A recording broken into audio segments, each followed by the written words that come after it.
running enthusiasts in the Jenks area, but many of them don't understand or even know the importance of a proper fit for their shoe.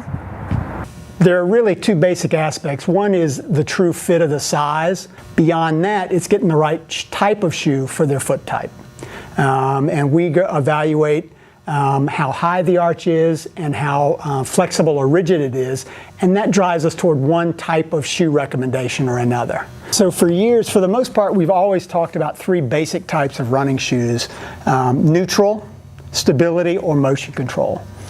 If somebody has a very high and rigid foot, their body needs as much cushion as they can get.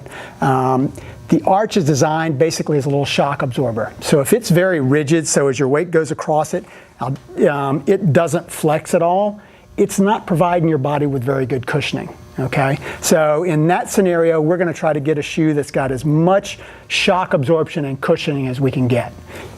If somebody has a more flexible foot, they may have a high arch, it may be a low arch, but there's some amount of flexibility so that as they're running, the arch is going to collapse a little bit as their weight goes across it. In that case, 9 times out of 10, we're going to recommend a shoe that's going to have a little bit of support, added reinforced support under the arch. We call that shoe a stability shoe. The third foot type that we talk about is somebody who's got either a super flat foot or a really hypermobile foot. In that case, usually we're going to recommend a motion control shoe, a shoe that's very straight to accommodate that flatter foot, that very low arch, but also has significant characteristics under the arch that's going to give it more support. Phillip, can you give me some examples and explain how the proper fit can help prevent injury? Absolutely.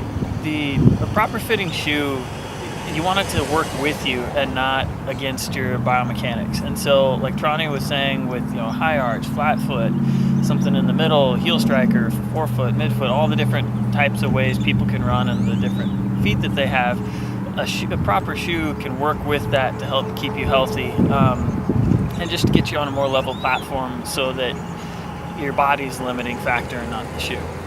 What are some types of injuries that can happen if a shoe doesn't fit properly? If somebody needs support and then the shoe's not providing enough support, shin splints is a common one. Sometimes you can have knee pain. Rarely is it ever going to be anything catastrophic, but with running, your most common injuries are these just repetitive stress injuries or overuse injuries from just doing the same thing thousands and thousands of times. I'm Sarah Moody reporting for Neighbor News and the Trojan Life.